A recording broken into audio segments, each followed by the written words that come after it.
Welcome to the Beyond Atheism podcast, with me, Nathan Alexander, and my co-host, Todd Tavares. Moving beyond questions of God's existence, this podcast asks, what's next in a world without God? If you're enjoying the show so far, make sure to like and subscribe, rate and review, and consider supporting us on Patreon. Despite the fact that now over half of British people are non-religious, Britain is still far from being a secular state, with an established Church of England, a monarch who is the defender of the faith, and seats allotted in the House of Lords for bishops, and even publicly funded faith schools able to discriminate based on religion. To discuss the paradoxical state of secularism in Britain, we are joined by Emma Park, the new editor of The Freethinker magazine. Emma, welcome to Beyond Atheism. Hi, both of you. Hi, Todd and Nathan. Great to be here. Thanks for inviting me. Super glad to have you here. Yeah, thanks, Emma. Looking forward to talking with you. Can you just to start, just tell us about your own background? What was your own religious background like, and how did you get into secular activism, and how did you come to be the editor of The Freethinker? It's quite a long story. I went to a religious school, especially between the ages of 13 and 18, a very sort of Church of England school. We got a lot of preaching, a lot of hymn singing.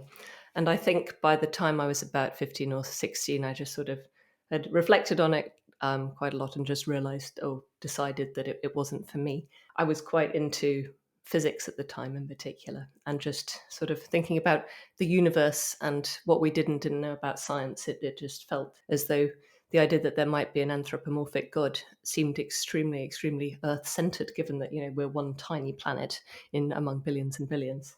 Mm-hmm. So it started from there, really. Then at uni, I studied classics and did a PhD, and one of the two authors I focused on for my PhD was Lucretius, the Roman poet of the 1st century BC. And he has this whole poem from a sort of almost non-religious point of view, which is quite amazing, 2,000 years ago, where he sort of sets out this view of the world based on Epicurean philosophy, that everything is made up of atoms and void, and the gods, if they do exist, are just sort of made of superfine atoms and float around in empty space. But I was just really interested to see how this poem, which was even considered somewhat radical in its time, was suppressed really a lot for centuries by the Catholic Church. And it was sort of rediscovered after centuries of more or less suppression in the 15th century, as Stephen Greenblatt has written about in The Swerve, which I think is a really good introduction to that sort of huge impact, I think, which on the nature of the universe, Lucretius' poem had on the culture of the time, and just the idea that there might be a way of you can actually explain everything without having to resort to a divine explanation, the idea of a sort of a sentient, conscious will that somehow directs everything. He almost reminds me in a way of a sort of Richard Dawkins avant la lettre, because he's quite a militant, almost atheist, a sort of scientist, militant atheist in a way, just as Dawkins was later, and with some of the failings, I think, that Dawkins also has of maybe being too simplistic in his views about religion. Right. But yeah, I mean, from there onwards, I was always interested in that side of things, secularism, humanism, did various other bits and bobs, did some classics teaching and lecturing, did a bit of law, then realized that a legal career was not for me. So then I decided, eventually when I had my daughter a few years ago, I decided that now was the time to get into writing, which I'd always wanted to do. And I also happened to do podcasting for the National Secular Society because I sort of got involved with them. And then there was lockdown, and that was a very good time to do podcasting, because it was a good way of communicating with people. Yes, yeah. We know that from our experience. It's great that happens. Yeah. One you've got to take advantages where you can find them. Yes. Yeah. And I think that I started podcasting in September 2019, and I'm still doing a bit of that for the National Secular Society. And I think that talking to such a huge range of people on issues which I didn't necessarily know much about before has really made me aware of actually how religion in Britain is more entrenched than normal people who don't know anything about it, but are sort of, if you're a sort of average, not very religious person in Britain, you might think, well, religion is just, it's just a few bishops in the House of Lords and that's about it. But Right, actually, right. it's much more entrenched in our institutions and in our society and in sort of government and local authorities and general attitudes than you might have thought. So I think it's definitely something that needs to be drawn attention to a bit more. Well, but before we get into that, can you tell us more about the Freethinker itself? Because you've just taken over as the editor. Can you tell us more about the publication, what its mission has been historically, and what the focus will be going forward? Yeah. So The Freethinker is quite a distinctive publication. It was founded in 1881 by George William Foote, who was part of the 19th century secularist movement and had been and later would be a close associate of Charles Bradlaugh, who was the president of the National Secular Society at the time and spearheaded the secularist movement. I think it's important to be aware that secularism in Britain in the 19th century was a bit different from, well, there are so many different concepts of secularism, but Yes. secularism Yeah. in 19th century Britain was an incredibly radical movement. They were on the radical end of the liberals. They were very reformist. They were very much working class, but they were also individualist. And I think their main thrust was we want to get rid of religious privilege. We want to get rid of privilege in general. We want to abolish the monarchy. So it was always Republican. But religion is one of the really biggest problems in our society. And in 1880, Charles Bradlaugh had tried to enter Parliament, but had basically he had been elected, but he had been not allowed to take his seat because, first of all, he said he didn't want to swear an oath on the Bible to God to say that he would undertake his duties and so forth. Then they said he couldn't affirm. Then he said, okay, well, the oath doesn't mean anything to me, so I'll just swear it anyway. Then they said he can't do that. So he was elected several times more. But it took him till 1886 before he was actually able to take his seat. So it's quite remarkable that just for being known to be an atheist, he wasn't allowed to take his seat in Parliament for effectively 6 years. But I think it was partly not just because he was an atheist. There were other atheists who were known to be atheists. It was because he was so open about his atheism in criticising religion publicly, and also because he was working class and there was a lot of class snobbery. So George William Foote had previously had a bit of a dispute about with Charles Bradlaugh because he was a very he was a very authoritarian figure in his own way, ironically. He wanted to be the leader and he didn't brook any opposition. But when Bradlaugh got refused entry to Parliament, this sort of pushed Foote back into sort of supporting him and made Foote himself, I think, more radical and more outspoken in his views. So Foote decided to found the Freethinker as a magazine to sort of promote atheism quite aggressively. And in fact, if I just look at what he said, he said that the purpose of the Freethinker was to wage relentless war against superstition in general and against Christian superstition in particular. So that was the purpose of the Freethinker at the beginning. And he hoped to push the limits of free speech by publishing blasphemous things, blasphemous cartoons, blasphemous articles. Right. And yeah, so poor Foote, 2 years after he had founded the Freethinker, he was actually imprisoned for a whole year for publishing blasphemous articles. In particular, a cartoon entitled "Moses Getting a Back View," in which portrays Moses looking at the trousers seat of the trousers of God coming out through a cloud, and based on some quote in Exodus, which allegedly says, "Thou shalt see my back parts." And this was considered extremely blasphemous and obscene, right, and generally offensive and outrageous in every way. So yeah, 12 months of hard labor is what Foote got. And for quite a lot of that time, he was actually in solitary. He hardly had, and he wasn't allowed much reading material at all. For the first month, I think he was only allowed the scriptures. So he was, right, in a really, he had to really suffer for his free speech. But after that, he came back and he carried on publishing blasphemous things, and he was never prosecuted again. So that's the foundations of the Freethinker. It's always been radical, or it's long been radical. It's long been extremely anti-religious, and quite very sort of, from the perspective of what then would have been called the ordinary working man. I think it's changed over the years. I think one problem that secularists faced, even in the late 19th century, was that society was becoming secularized. And because of that, religion was actually becoming less of the key issue. Socialism was taking over as like the really big working class movement. And Bradlaugh and the secularists who remained secularists were, many of them, especially Bradlaugh himself, and I think probably Foote as well, were not socialists because they were very much individualists. And for me, actually, free thought and the traditions of the freethinker are very much individualist. Rather than thinking about the good of the collective, they think about the good of the individual and how the individual, may achieve life, liberty, and the pursuit of happiness effectively. So they've always been rather a minority organization. Yeah. So Emma, you make it sounds like it comes from a more radical liberal perspective. Yes. Is that That's what how it the has been. focus? Is that where you're going to keep the focus? I think we have to. I think I'm going to have to change it a bit because I think in the 21st century we have to really think, where do we stand, and what is the sort of focus of secularism and free thought today, and in the sort of spirit of the 19th century, but dealing with the problems that need to be faced.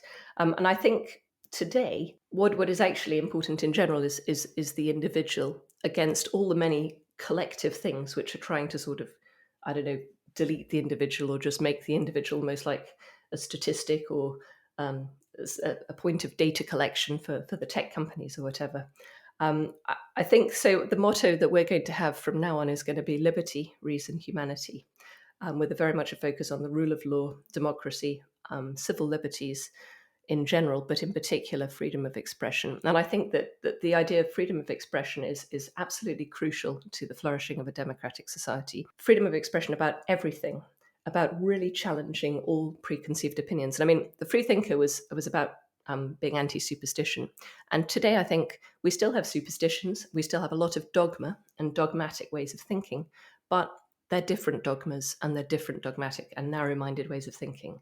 For me, what I want is to foster a culture where people can talk freely and where they can challenge received views about any topic. And so, whatever dogmas, whether they're religious dogmas, cultural dogmas, scientific dogmas, technological dogmas, corporate dogmas, all of that needs to be challenged. We have to have a culture where it is okay to talk.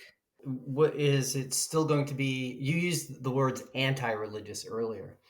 It's still, would you put it that strongly, or is it irreligious? I think non-religious is what I would go for. So the way I would really define it is as a magazine about free speech and open inquiry from a non-religious perspective, whether you're atheist, secularist, humanist, skeptic, free thinker, however you define yourself, really just starting from the perspective that, we don't know what created the universe, if anything did, but there doesn't seem to be any reason to suppose there's an anthropomorphic God. So let's start from there. It's more about the approach, not about, a particular set of doctrines. It's precisely about how can we approach things in an open-minded way. So culturally, we have this sort of idea of liberalism, of the freedom of the individual. But politically, the freethinker has always been non-aligned, even though it's tried to sort of advocate for reform.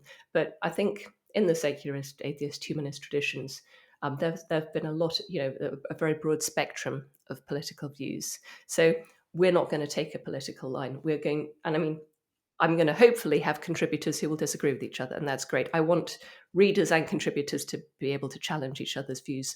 So yeah, and I think again that's important. I don't want to think that readers come to the Freethinker just to read stuff they agree with necessarily. Right. Yeah, right. Yeah. I feel like that's such a big problem with so much media today is that, if you have a left-wing magazine or right-wing magazine or whatever, it's just articles that the audience is just going to nod along with. Yeah. I guess we want to get later on to more about sort of the challenges for secularism in Britain, but maybe we can just talk a little bit more about this issue about like individuals versus the collective, and maybe you can say more about like where do you see these threats coming from, I guess, towards like free expression and so on. I think there are numerous threats to free expression. I think free expression is the weapon of the individual. And it's not only the weapon of the individual, but it is an essential part of the ability of the individual to determine their own existence and to live life the way they want to, because free speech, free expression, and free thought are two sides of the same coin. You cannot think freely unless you can express yourself freely. And unless you can think freely, you cannot be a full individual with the ability to live life the way you want to. So that for me is what is crucial. And I think there are endless pressures on us in the modern world to think like other people. I mean, we can say advertising, that's a huge thing, which is pressurizing us to think the way other people want us to think. Any social media company is going to sort of nudge you in a certain direction. Religion, of course, any dogmatic religion, of course, there are undogmatic approaches to religion, fine. But any established institution is going to have its dogmas it wants to impose on people. Political authorities of the left or right, they're going to want to impose their dogmas. Even, in the pandemic, we've seen the authorities or, I don't know, the health companies, anything like that, people who have an interest in pushing a certain view on others and want to do it by authority rather than by encouraging people to, or treating people as rational beings who can understand different points of view. And I think you've got to tolerate different points of view. And if you start not tolerating different points of view, then that makes me worried, because that makes me think, someone has an agenda. They want only one view to be available. And, if you look at Mills on Liberty, for example, which Nathan, I know you wrote about, I think one of the things that's absolutely crucial for him is that you have got to allow all sorts of diverse opinions to be aired, because you never know, you can never be sure that the prevailing opinion, the prevailing morality, the prevailing standards of what are decent, what is decent and what is obscene, is right, because one generation might completely disagree with the previous generation, but you can't make progress unless you have the possibility of different points of view. That's a lot to take in. Yeah. No, all right. Doesn't match up with where our questions had us Yeah, going no, I necessarily. mean, yeah, I mean, I feel like, I don't know, maybe we can just spend a little bit longer on this topic and then move on to the secularism angle. I guess there's sort of a danger of of being for sort of free speech and free inquiry and so on. I mean, obviously, I agree sort of in general with those causes, but then also, I mean, I guess there could be a danger of just like going against received wisdom just for the sake of it, like just sort of being a contrarian for its own sake, and then I don't know, like you wind up with like vaccine skepticism or something like that, or whatever. I mean, do you feel like that's a danger? I mean, I guess there's always a danger in free speech, because the danger in free speech is you get views which are misleading. At the greatest extreme, you get the incitement to violence. Right, On right. the other hand, with vaccines, that's great if they definitely know that they work, but you have to persuade the people to be able to, that they can trust them. And in order to do that, you have to have every view aired, and you have to make sure that the scientists actually demonstrate that they have done sufficient tests, and that they are to be trusted. They have done them for a sufficient length of time. You have to demonstrate that the scientists who are reviewing the tests, for example, in the coronavirus pandemic, I think this is a very, very relevant point, that they are not just in the pockets of big pharma. That what is their skin in the game? Do they have vested interests in the background? I think that if we're talking from the perspective of individual liberty, you have to treat all people as able to understand arguments, even if they don't understand all the science. And therefore, you have to allow all views to be aired, and you have to persuade people. Now, I know this is quite an idealistic view. And, if you go back to someone like Plato, who is the other person I sort of studied quite a lot at university, he had the opposite view, which is that, most people are too stupid to understand. And then, if we look at the 20th century, we see all the terrible things that speech did. Look at the Weimar Republic. Look at Hitler. Look at the way that you can use speech to incite racial hatred and that sort of thing. So, of course, speech has dangers, and we need, to some extent, rules for how it operates. But I think what we really need to do is actually come to an understanding of how to do that as a society. We need to have a shared culture for how speech might work. But I think we do have to trust people to a large extent. I think maybe the limits of the law should be something like, inciting violence. That's bad. Harassment. That's bad. That sort of thing. Libel, slander. But within that, I think you have to have a fairly wide range, because you never know who is going to be in charge, who is going to define what counts, say, as abusive speech, what counts as hate speech, because it's the people in charge, the people with power, who will make those decisions. And the more power you give them to make those decisions, the more they will be able to stop speech that they personally don't like. So I think it's very difficult once you start having a lot of restrictions on free speech, not have it sort of bound up with who happens to be in power at the time. So I think it's much better to sort of come to a communal consensus about it, but to allow all sorts of different points of view to be shared. And the other thing is that, of course, it's really bad when speech incites violence, but at the same time, if you don't allow views to be aired, I think they get worse often because they fester away. I think there's been a lot of resentment in Britain over the last 20 years among some people that they feel like political correctness or wokeness or whatever have stopped them from speaking out. Now, that may or may not be true, but I think that if it's not allowed in the mainstream media, if it's not allowed in public discourse, then they just go and say it on Twitter, or they go and say it in their private accounts or whatever. And it gets worse, it gets more extreme, it pushes people away. So I think you have to have a way of trusting people and letting them speak together. Somehow, I don't know how exactly, but I think Yeah. one can Yeah, only keep yeah. trying, really. Right. Yeah, yeah, Yeah, yeah. it from the sound of it, it seems like you're trying to build the freethinker into that sort of cultural spot where you can have that mixing of ideas, where we can experiment with how far we can stretch freedom of speech and freedom of expression, and how we can learn where these limits ought to be if we feel there are. Is Yes, I that part think of so. the aim? In a positive way, though, not just being nasty or horrible or abusive or inciting violence, but um, using argument, using logic, bringing clarity to the discussion, but not being afraid to make arguments which might be censored for some reason. Hmm. Are there any issues that you won't touch? Um, Possibly, I'll have to think about it. I don't want to limit myself, but the Right. very Yeah. most sensitive issue of all is race, and I would be very loath to do anything about that unless I knew exactly what I was getting into, because it is such a very, very sensitive topic. Um, I think that transgender identity is another one that is a really, really difficult topic to do successfully, although I think that is important to approach. Definitely. What if we go the other way? Are there any sort of sacred cows you want to see turned into hamburger, or are there topics that you would love to really just Um, are not in a destructive, violent way, but just see something really taken apart and explored? I think That's there are been. there are many, many sacred cows, but I think that everything where there is a dogma, whether it be religion, whether it be even transgender identity or protests, whether it be COVID or how we should approach that, and whether lockdowns are a good idea, for example. Those are all big sacred cows. There are all sorts of other ones. What counts as offensive? How much should we be allowed to insult people? But I think that really just starting with the question of who has the power, who doesn't have the power. How can we challenge the sort of the things that we're told? It also, I mean, I think for me, rather than just attacking sacred cows gratuitously, I want to think about the law. How does the law work? How do our philosophical ideas work? But also just try and foster a community of people who are interested in entertaining different opinions, thinking with an open mind.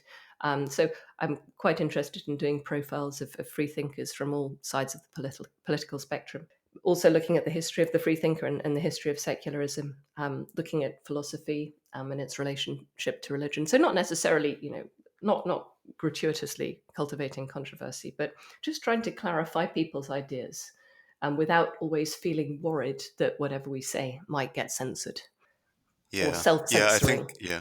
Right. Yeah, I mean, I think there's sort of a legal issue about, what sort of speech is allowed, but then I think there's also like a cultural thing about encouraging a kind of culture which does permit yeah, just like even to just sort of like give sort of tentative opinions on certain cases without worrying about like, am I going to get canceled for saying this or whatever.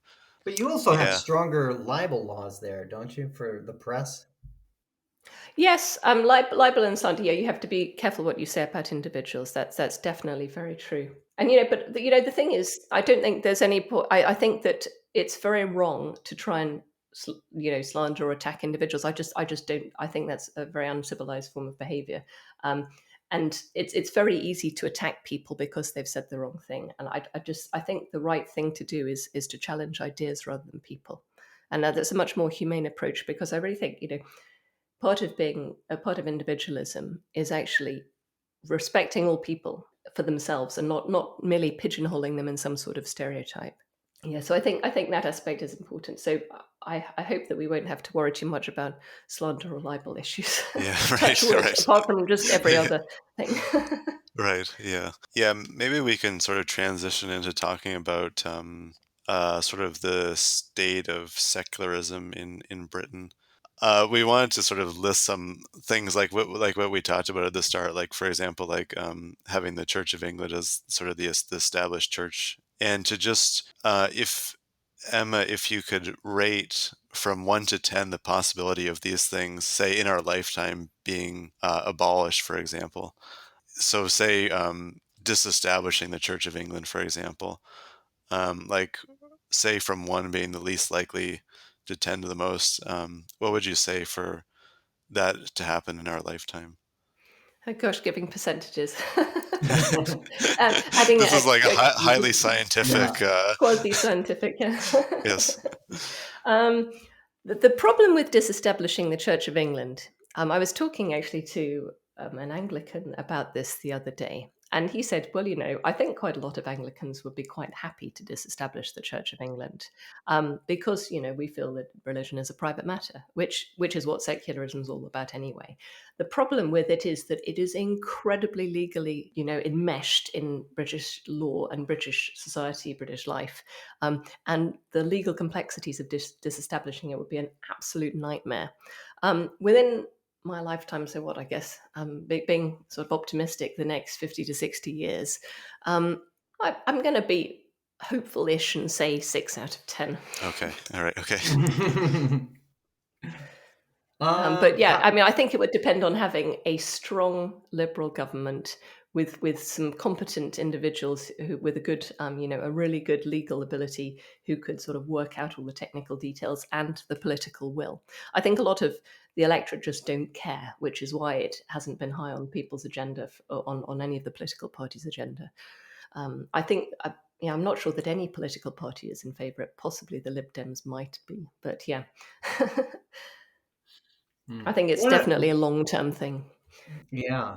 So as an American, I'm still fascinated by the existence of the monarchy.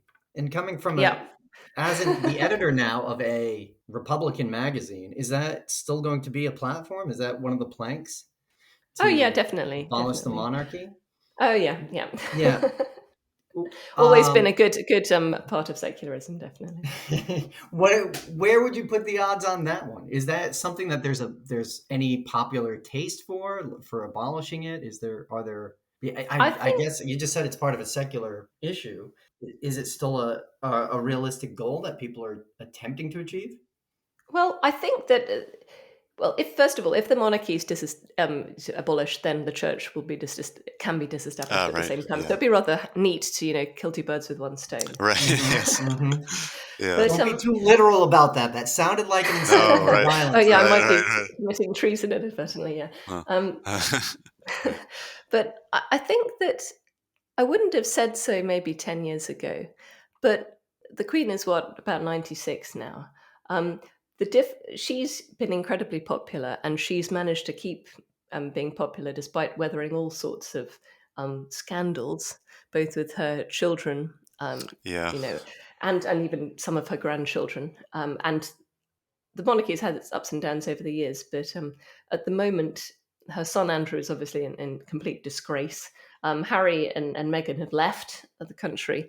I think that Prince Charles, if he becomes king, will not be able to live. He won't live for that long.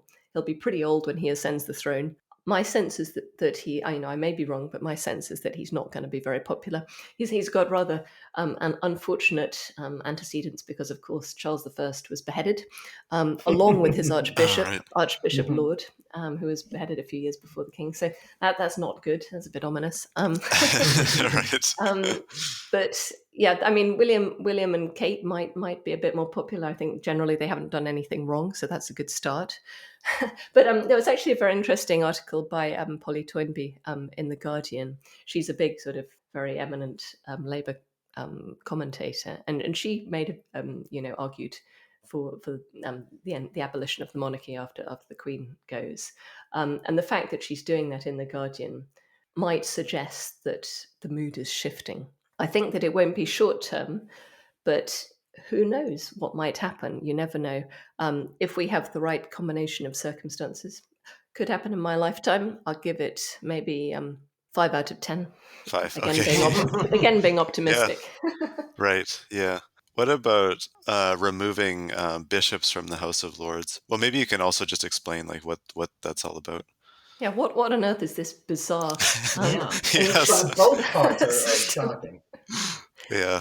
Our constitution in this country is very, very strange. I mean, it seems pretty liberal and forward thinking in the 19th century, but unfortunately, it hasn't really changed since the 19th century, and I think that's part of the problem.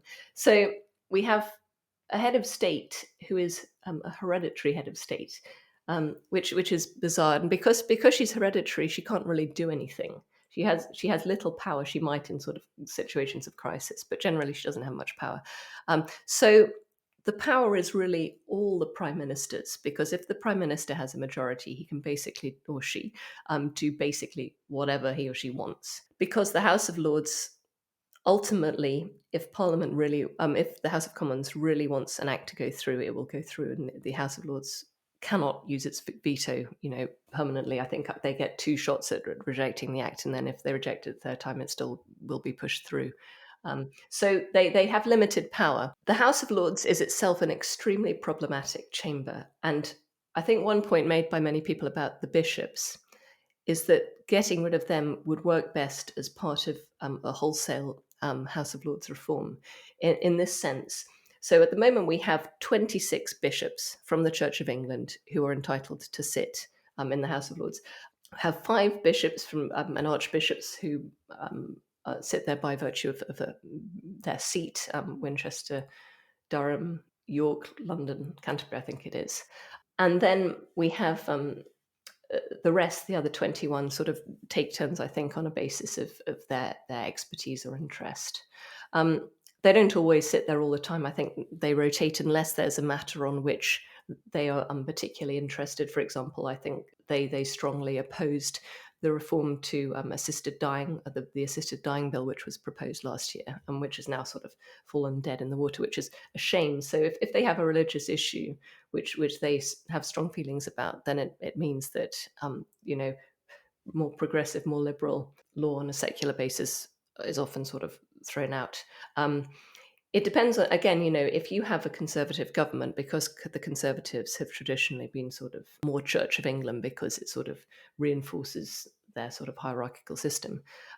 If you have a Conservative government sympathetic to the Church of England, then again, that makes it less likely that any laws that the COV opposes will go through.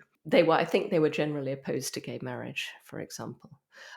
So we have that problem. On the other hand, people always say, well, why get rid of the bishops? They may be a bit funny about some issues, but actually they're quite moral. And there's even this sort of this strange feeling that which the Church of England and other religious organizations propagate, which is, if you don't have religion, how can you really have any sort of morality? I think that's actually a problem that secularists, humanists, atheists do face and do have to challenge, which is that you can actually have some sort of ethical standards even if you're not religious. And I think personally that the key is humanity. You have to think about other people and see them as ends, not as means. But because of this funny situation where the bishops might vote in their interests but are generally seen as moral, people don't necessarily want to get rid of them, because the way the House of Lords works is it's normally by appointment of the Prime Minister through some sort of honour because they've done something. So you might have political appointment, you might have someone who's, a football player or a businessman or something like that. So you get all sorts of types sort of appointed by one prime minister or another, and then they just stay there, so that the numbers are swollen. So the current number of peers in the House of Lords at the moment is 768, which Oh, is wow. insane. All right. That Wow. is way too many, right? That's more Yes. than the number of MPs. Is it Right, still yeah. hereditary?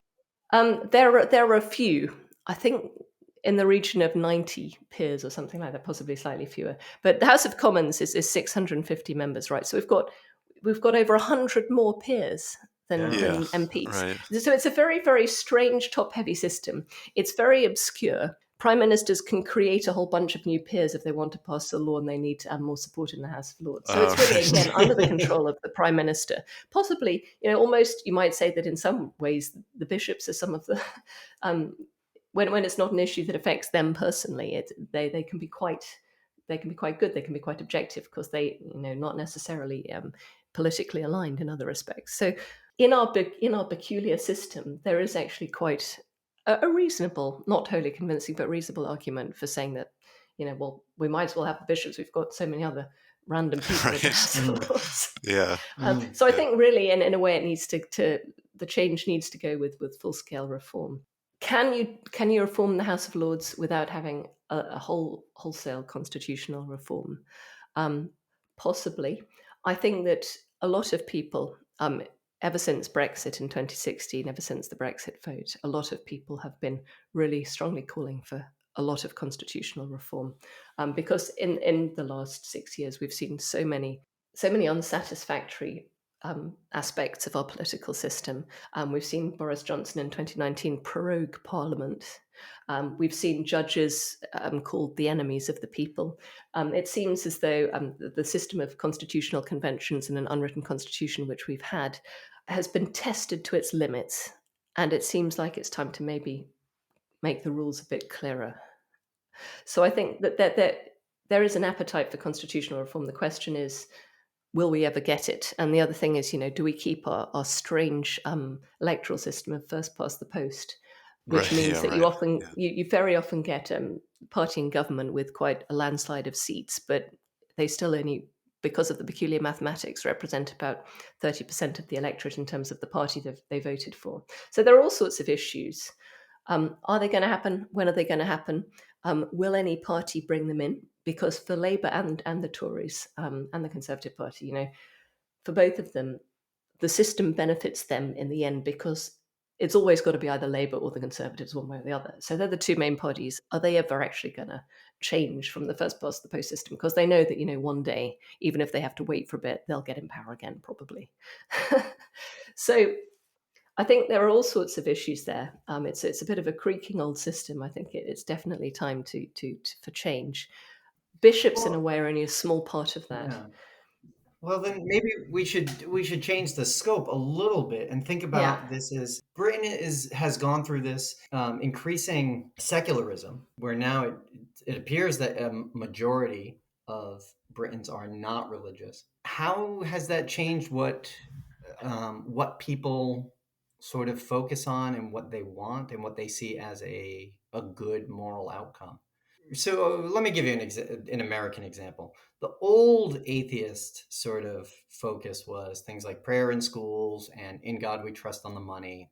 And when you talk to religious people about atheists, they think like, oh, that's that angry person who doesn't want to open the town meeting with a prayer. But when you talk to atheists these days, what you find is that it's really focused on, sexual freedoms, reproductive rights, and environmentalism. Has the change in England sort of followed that as well, where the focus for people who are not religious, it's not really about bishops in the House of Lords, and it's not really about the old woman with the fancy hat in the big house. It's become either these sort of day-to-day issues or different existential crises like the environment. Do you see a change in what the secular population focuses on in British society?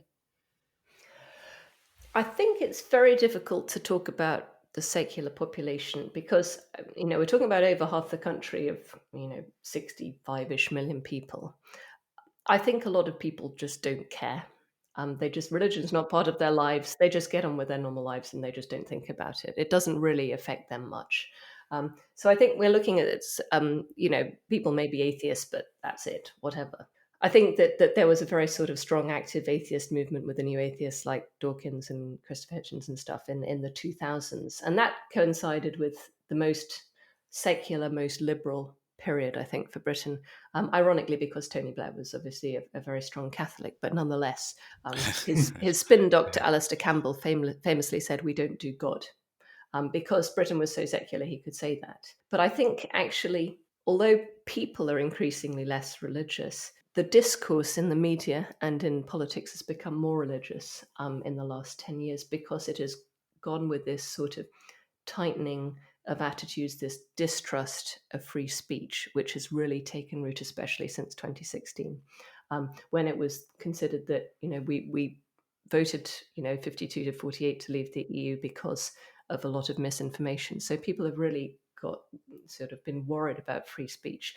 And with that, I think it's been easier for religious groups and for all sorts of other reasons, which we can go into later, to have more influence. I think in terms of what secularists want, what atheists want, what humanists want, that depends on who you talk to. I think the two main organisations, really, the two national organisations in Britain are the Humanists UK, and the National Secular Society. Now, I may be biased because I've been working for the National Secular Society. I'm not a member of Humanists UK. I am of the National Secular Society. The reason why I chose the one rather than the other was because I actually, as a freethinker, don't really want to sort of belong to a group on the basis of its philosophy. But I think that the National Secular Society performs quite a useful political role. For me, secularism is about politics, whereas free thought is about philosophical views. Humanists UK is a bit different because they want to advocate for a philosophical position, which is also political. So they include secularism in their mandate. And they're sort of very much on the progressive end. I don't want to speak too much for them, but they seem to be, they're interested in all sorts of ethical issues. I believe they're interested in environmental issues. They're interested in a lot of the same stuff as the National Secular Society: education, constitutional reform, that sort of thing. But they also have a wider remit. And they are interested in things like humanist weddings, humanist funerals. So that's sort of advocating a specific philosophy with representatives on the basis of that philosophy. Secularism, as it is today, as represented by the National Secular Society, obviously different people have slightly different views, but I would say it is fundamentally about the view that religion is perfectly acceptable if you want to be religious, but religion is a private matter. And the secular public life, the state, public institutions, education, all of that sort of thing, is not a matter for religion to have any influence over because of its being religious. Now, you may, of course, have people who are religious, who are involved in politics, who are involved in education, who are involved in healthcare, but they should not get any special privileges on the basis of being religious. So I think that's where we are in Britain. It's slightly different, I think, from in the US. Things like climate change. I mean, I think anyone who is secular and who has a non-religious view would say, look at the science. And the science is fairly clear. I think that, the climate change is happening. So I think people would obviously be concerned about that as human beings. But I think that is only a secularist issue to the extent that it might be something which religious groups are using their political influence to campaign against. So I think as far as the National Secular Society goes, which again is a different remit from the Freethinker, their concerns are with specific issues where religion is having too much influence on politics, and their sort of aim is to campaign for an end to religious privilege. So such things as bishops in the House of Lords, such things as there's this very, very strange situation we have where in England and Wales, which has a slightly different system from Scotland and Northern Ireland, a third of state schools, of publicly funded schools, are faith schools in some way or other. They have some sort of religion in their constitution. They have religious influence from local religious leaders. And that is actually quite incredible, really, in a developed Western society, that you should have so much religious influence over state-funded, taxpayer-funded education. Especially since I think, it's often the case, but we can, talk about this more. I think a lot of parents are quite unhappy with the current situation, but I think education is really a big deal.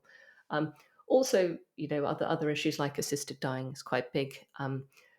Anything which comes up, a recent example of an issue which has just come up is that during COVID, they changed the law to allow women to have abortions privately at home by taking pills, which could be sent to them. Before you had to, I believe you had to have a sort of the first one after you'd had a consultation with the doctor, and you had to take the first one in the surgery under supervision. They changed that in a way that was much better for women's reproductive rights. But now they're saying they're going to end this sometime later this year, which is a step backwards, a regressive step. So, that's an interest of concern to the National Secular Society. Is there religious influence behind this? We know that the Prime Minister has just converted to Catholicism. We know that, the Conservative Party is fairly close to the Church of England. What's going on here? So it's that sort of thing. But education is a fundamental concern, I think. Yeah, that's always a big one. Could you tell us a little bit more about, I'm not sure what that exactly looks like. What sort of powers to either discriminate, or what sort of indoctrination are they able to offer using public money? It, Are there any it I limits? should say it depends. It very much depends on the school. It depends on the particular branch of the particular church which is involved. Of the a third of state-funded schools which have a sort of religious constitution in some way, the great majority are Church of England, and then the next biggest is the Catholic Church, um, and then there are a few for minority religious and cultural groups. I think there's just not very many, one or two Hindu schools, and then there's some Muslim schools and some Jewish schools, but the great majority is Church of England or Catholic. The problem is, as far as the Church of England and Catholic ones go, that they are entitled to select a certain number of children on the basis of their religious belief, if they're oversubscribed, as they normally are, because we've got a huge problem with education that, schools are very often oversubscribed. So that means that they can sort of push parents to get their children confirmed or get them more into religion just in order to get them into the school. Once they're in the school, there is still this very, very strange provision that faith schools are allowed to teach religious education and, bizarrely, relationships and sex education according to the tenets of their own faith. Which means that, in a Catholic school, you're not allowed to say that, being gay is illegal, but you can sort of say that the Catholic Church doesn't really like it. And that sort of thing. And you can focus on Catholicism. You don't have to teach about other religions very much. And you can say that we view a marriage as between a man and a woman, that sort of thing. Right. There can be So I think, moral indoctrination. yeah, there is a big risk that might happen. And for example, in Northern Ireland, where the situation is worse because they've got far fewer non-religious schools, and it's very much contributing to segregation between Protestants and Catholics. There's a recent case which which has gone through the court recently, and we're waiting for judgment on it. I understand from the lawyer who was doing the case that judgment is hopefully expected in the next month or two. There were these sort of non-religious parents who sent their child to I'm not sure I can't remember whether it's Protestant or Catholic, but they sent their child to a Christian faith school, and she started praying late into the night, and the father was absolutely horrified. And you say, why is my daughter doing this? I didn't ask her to. She's sort of starting to get into the habits of doing what the school is telling her to do. So I think it's just a feeling of perhaps partly parents not having the ability to sort of bring their children up in their own traditions, but against that, not only that, it's more about the children having the choice and the ability to make their own decision and having the information to make their own decision and not being segregated according to religion. I think that's a problem, particularly for minority faith schools. It's a very difficult topic because you might think, well, why can't Muslim or Jewish parents bring their children up? And this is part of the parents' right to bring their children up in their own religion. I think two things. First of all, I'm completely in favour of anyone who wants to found, within limits, to found a school that's a private school, in according to religion or whatever. But when the taxpayers funding it, I think that there have to be a lot more common standards. And one of the difficulties that we've been seeing with minority religious schools is that often they end up really dividing children much more than they should be, according to very specific cultures. So they really get isolated from other cultures, and I think that's really problematic if we're trying to have a society where people really respect and tolerate each other. So I think that's a problem with in particular the minority religious schools, and then indoctrination is a bit of a problem for all faith schools, and it's just a big problem that citizens of the country continue to fund this system indirectly through taxes, even though we're a secularized society where over half the people aren't religious, and it's very much in the interests of society for everyone to appreciate each other, to grow up with people with different points of view from different cultures. And with that in mind, I think we should move on to the lightning round. Nathan, can you explain how can a true atheist blah blah blah works for Emma? Yeah, we've got a lightning round called "Can a True Atheist," and it's just sort of asking questions whether a true atheist can do such and such. Like, can a true atheist say, "Oh my God," for example? And Emma, I don't know, like, do you identify? Would you identify as an atheist, or We can change I'd it to say, freethinker. yeah, yeah? yeah, freethinker stroke strong agnostic. Okay, all right, Okay. okay. Okay, let's say let's say free thinker. I guess maybe that's would a free thinker do or can a free thinker do such and such? Okay, It's so not a trap, Emma. yeah, We yeah. promise. Well, yeah, Okay. it's just tongue in cheek for the most part. There's no wrong Um, answer. Feel free to oh, elaborate as much as you need. yeah, yeah. Okay, so can a true free thinker believe in God? That I think it is difficult. I think it is Uh-huh. difficult. It depends. You know what? I'm going to come back and say, how do you define God? Ooh, Oh, as a metaphysical being, supernatural, all-powerful being that created the universe, and it really Right. exists, not like a fictional character. Yeah. Well, that's difficult because I mean, are Buddhists atheists? Do they believe in God? I mean, how abstract can God be before it doesn't count as yeah. being God? Uh, I think that. I think she's you're played this game you're before. you're pushing the questions back on us. Yeah, Well, I mean, I however think. you choose to define God, Emma. yeah. How about that? Well, okay. Well, let's sort of maybe take an Aristotelian approach as a sort of prime mover. Was there something that was the prime mover of the universe? Was there a cause before all causes, before which there was no other cause? And the answer is, I don't know. Can you Right. believe in one as a free thinker? Uh-huh. I don't think you can positively believe in one as a free thinker. Because I think that I think you would have to say we don't know, because that's going right back to the Big Bang. And as far as I understand, correct me if I'm wrong, I think that scientists sort of reckon they know up to what the first 3 billionths of a second or something like that. But before that, we don't know. So I think, yeah, I think that we can't. I think you can't have a positive belief in something if you're a free thinker about which there is no evidence, because as a free thinker you try to use logic and reason. If you're thinking about the most likely explanation, maybe some people have a view who are free thinkers as to what the most likely explanation is for what came before the first 3 billionths of a second. So perhaps if you did have a strong view about that, you could have a view that the most likely explanation was the prime mover, the first mover. I can't see how that could be, but maybe you could. I'm going to write down your answer as no.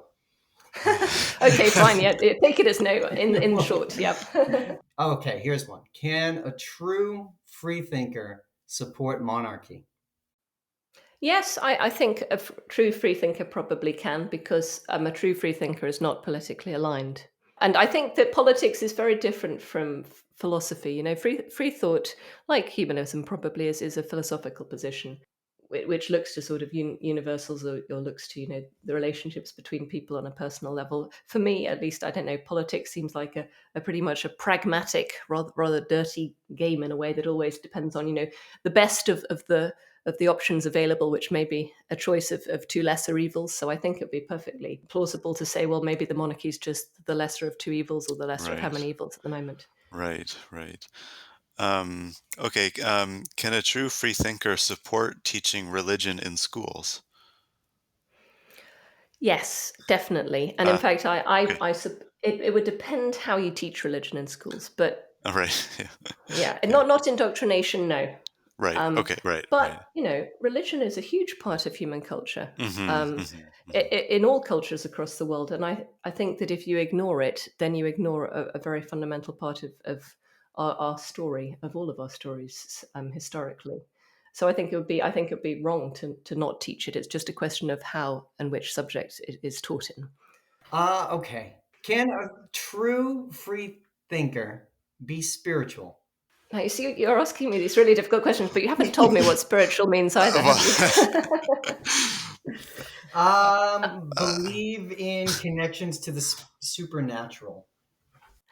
I think it's difficult for. I think probably I would have to, if you want me to have a yes or no answer, I'd have to say no, because supernatural is something which, again, I think a free thinker, has to sort of say, well, what's the most likely explanation, and is it likely that there's anything supernatural? Probably not, on balance. On the other hand, there are more things in heaven and earth ratio. I think there are lots of things which today are science, which before would have been seen as magic. I mean, think about the internet or wireless communication. That feels like magic in a way. I'm sure that if the Romans came here, they'd think we're all. It would be an incredibly magical society. So it's it's a question of what is supernatural. Maybe it's just the things we don't know about yet. But I think that you can't positively believe in something spiritual. At most, you have to sort of take it. But you can't think that it's supernatural. But you might think that more things are there than that we know about. Right. Okay. Can a true freethinker be an anti-capitalist activist? Yeah, again, why not? Okay. Because religion is Right. different. That's easy. Yes. Yeah. Well, I mean, I sorry, I don't want to sound flippant, but No. No. it's again, politics and philosophy are different, and in fact, many free thinkers, have a wide variety of views. For example, Mariam Namazi, who I was just interviewing for the Freethinker, she's a communist. Fine, why not?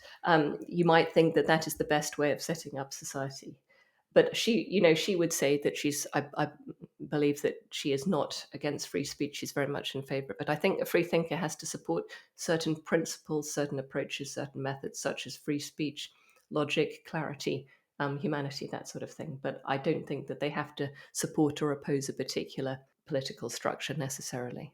But, well, then, can a true free thinker believe that there are limits to free speech? I think absolutely. I mean, I think that it's very important that there must be some limits to free speech. And I think that the question for our times is, what are those limits? The internet really took off in about 2000 when I was 16. And I think that's had an absolutely huge impact on free speech. And I'm especially in the last 6 years, and then even more in the last 2 years, because now free speech is strange enough in many ways not about speech. It's about words typed into a computer. And once you start having that, I think that we've really got to think a lot more about, what does this involve? Can we censor people by searching for words they use? I mean, how are we going to control all this enormous amount of speech that's come out because people are frustrated and so they're typing things into social media? But if we look at, Hitler or whatever, if we look at communism in the Soviet Union, and we look at the way China is hugely censoring free speech, there are bad things with free censorship, but there are also bad things with free speech in the wrong way. So yeah, absolutely, it's crucial to find out what those limits are, but the only way you can do that is by speaking freely to some extent. So it's a sort of paradox. But yeah, I think there are some limits, but what they are is difficult. Yeah.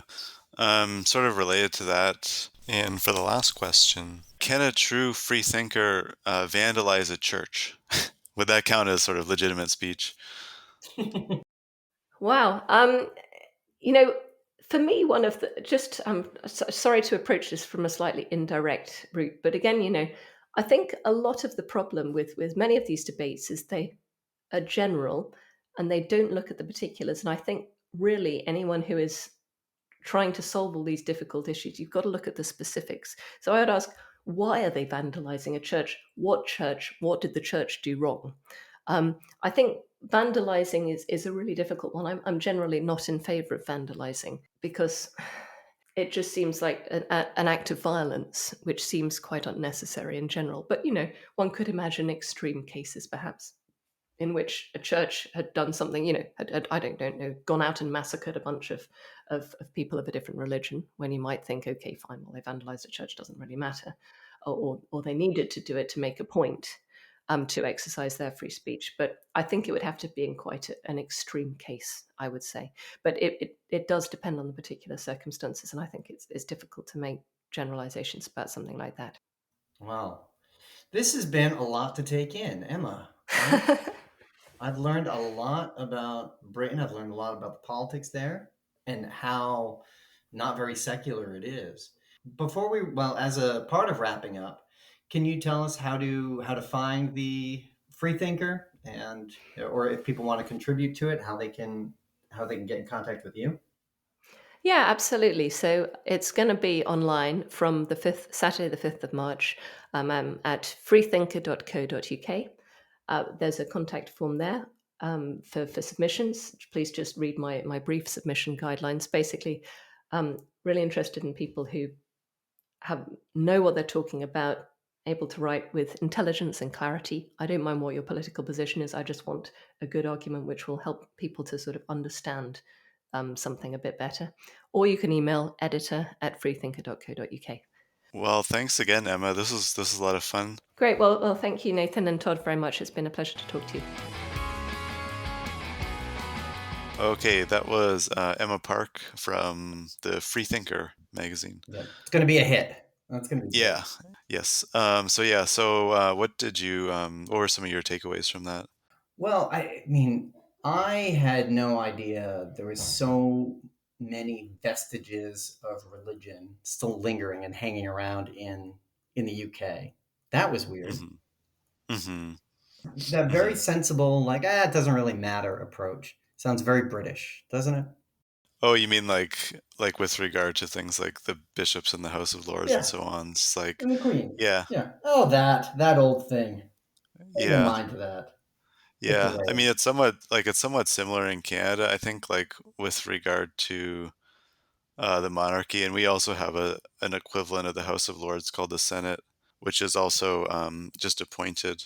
I mean, we don't have bishops or anything like that, but it's just like the prime minister appoints the senators, and it's like it's not totally democratic, but there's not too much. It doesn't seem like there's too much political will to fundamentally change this.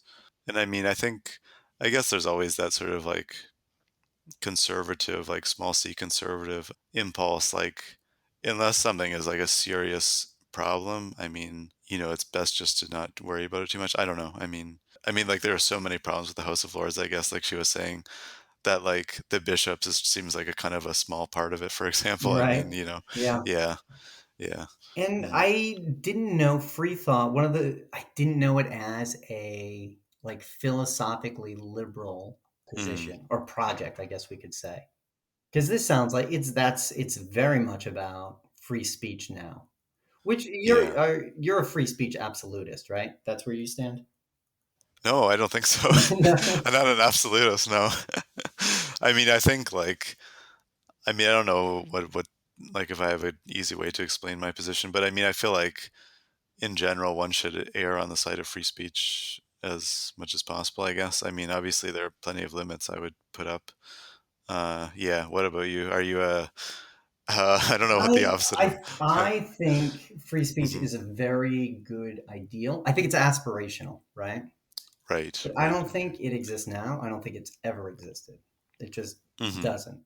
It's sort of like this. Yeah, it's an aspiration. It's the thing that we want, and we all want it, and we all think it's ideal, but none of us have any way of actually approaching it.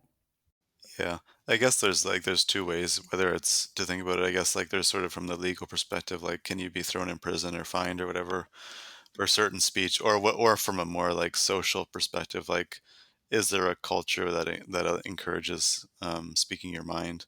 And I guess like I think probably there are some cases where like this the first option is perhaps exists in some places, but I mean like the second one is much more difficult to achieve.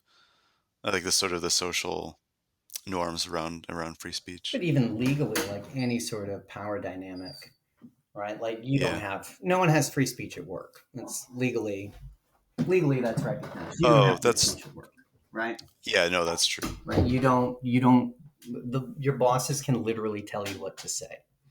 And Yes, among that's that, there true. are plenty of things that you cannot say.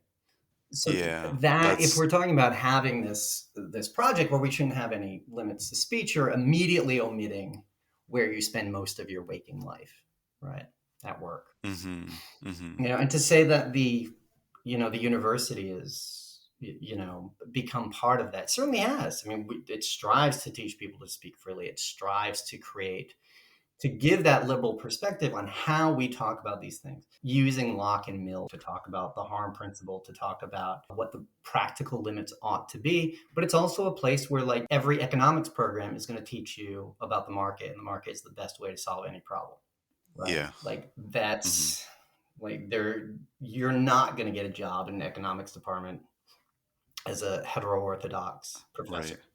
You yeah, can't write papers on autarky or nationalizing mines, like, so that, like, that it immediately closes off ideas, and we know that.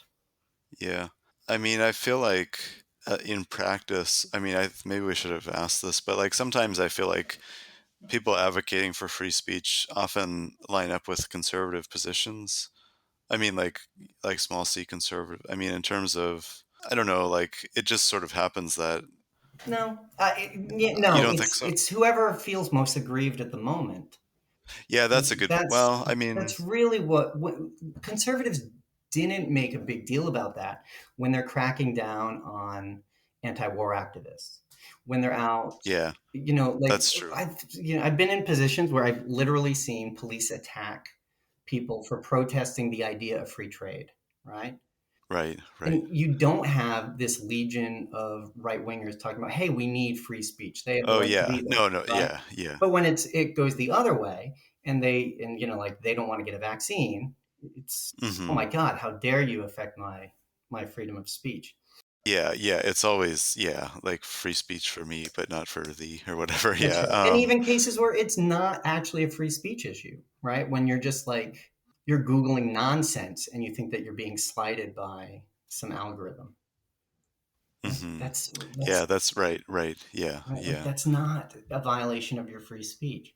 It is a difficult balance. I mean, like an issue about say like well, say like vaccines or something. I mean, it's difficult because you might say like, well, we should get a pro-vaccine, anti-vaccine person to like debate it, but then it sort of gives the impression of there being kind of two equally valid sides to this issue.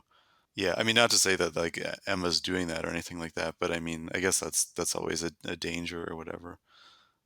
Yeah, Yeah, that's always a danger because it's not like turning into the both sides issue. And a lot of it is also manners. Like, it's rude to, there are words that are rude to use, right? I can yeah, immediately think of a ton of them, yes, right? yeah, And, like, yeah. the context totally matters, right? It's different around your parents than with your friends, Mm-hmm. right? Mm-hmm. We Mm-hmm. get that. Mm-hmm. Yeah, it's a big hornet's nest. Um, the idea that she puts forth with the magazine, though, is really empowering, right? Like, well, how do we build a culture that fosters this sort of either cross-cultural or debate without malice manner?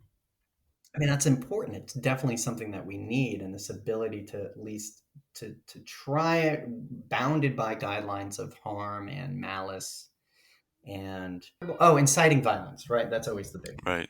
Yeah, I think the challenge is like trying to, I mean, not just become sort of a platform for like kind of these heterodox views without sort of people engaging with them on the other side, and I guess like finding people to contribute without I guess without like sort of like like cranks and so on like Yeah, and yeah, edge are lords, right? are really happy to like you know Trolls. yeah, exactly, right. So I mean they would definitely be happy to like contribute their views or whatever, but then like who wants to be in a magazine or whatever with them? I mean that's kind of Yeah, the challenge yeah. or whatever. I I know. Who mean wants to be in a chat room with them? yeah, that's the thing. Yeah, I mean yeah, and also like I mean another thing about free speech I guess is like if you run a publication, obviously you're not letting anyone submit. Like there needs to be some kind of standards there, and how Yeah, and and also you could say you don't have ideological standards or something, but you would have standards about like the clarity of the argument and the logic of the argument or something. But then some particular arguments wouldn't be logical or clear or whatever. So would you then be like censoring that argument? I yeah, mean, yeah. Or to so do it in that amount of space. yeah, Yeah, yeah, right, yeah, yeah. yeah, And hmm yeah, all of these are challenges. And the answer that we're usually given is like, well, you can only know the limit by talking about it. hmm And you have to, like, to define the limit, you have to talk about it. And I yeah, think it's Mill who discusses this, where it's like, yeah, and you talk about it forever, right? yeah. Like I mean, you're never gonna find it correctly. You always have to allow these other voices in. And as soon as you agree on one thing that's okay, or like one place where the limit should be, someone's going to disagree. And then you're going to do it again. And it never ends. yeah. It I mean, I never do sort ends. of. I like that idea where it's like it's not a place that's ever really settled, but like it's a constant sort of process of debating and so on. Like, and you never like there's no end point necessarily, but you maybe refine your position over time and so on. Yeah, well, it can change completely. And that's the paradox of tolerance, isn't it? Where if you allow intolerant views in, they Yeah. eventually Well, yeah. dominate it. Yeah. Yeah. I mean, that's And then they lock it yeah. out completely. Yeah. But I suppose, I mean, we should probably wrap up soon and Yeah, not yeah, go on and yeah, on. yeah. But I think, I I mean, think we've the had thing, this conversation before. It could be yeah, another yeah, day. probably, yeah. The thing is like what counts as an intolerant view, and I feel like maybe nowadays more and more views are like sort of counted as intolerant and therefore like unspeakable or whatever, and then like justified to sort of, I know. Tell that uh, to the divest people, boycott, divest, and sanction people. They know all about it. oh, right. I mean, Yeah, yeah, I mean, I not mean, I feel permitted like, at all. yeah, I mean, I think it could happen to left people on the left and right. I guess the thing is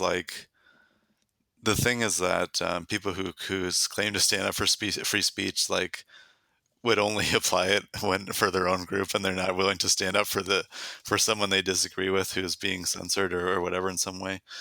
Yeah. Yeah, I hmm mean, there are all sorts of issues that you have to be aware of when you get involved with this. Bad faith arguments, right? That's a huge Yeah. problem. People who are just hmm trolling, Yeah. dog whistles, right? People who, Yes. Right. like, Right. they're communicating by, hmm kind of in secret.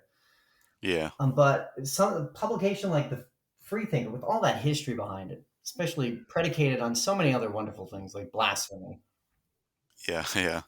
like Yeah. it's a wonderful project. I'm looking forward to it. Yeah. I think it. Yeah. I mean, I definitely.